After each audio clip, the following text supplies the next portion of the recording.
நான் ரெடி, நீங்க ரெடியா?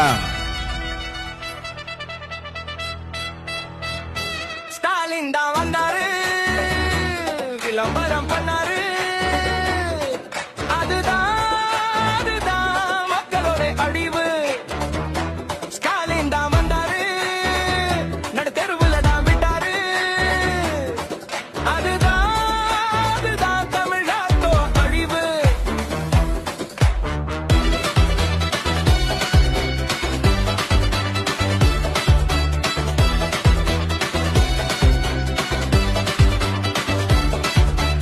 இருட்டா கிடக்கும் வீட்டுக்குள்ள இப்போ கரண்ட் பில்லு எகிருத்தம்மா. வறண்டு கிடக்கும் பாக்கெட்டுக்குள்ள புது ஓட்ட ஒண்ணு விழுகுதம்மா. பாருங்க எகிரி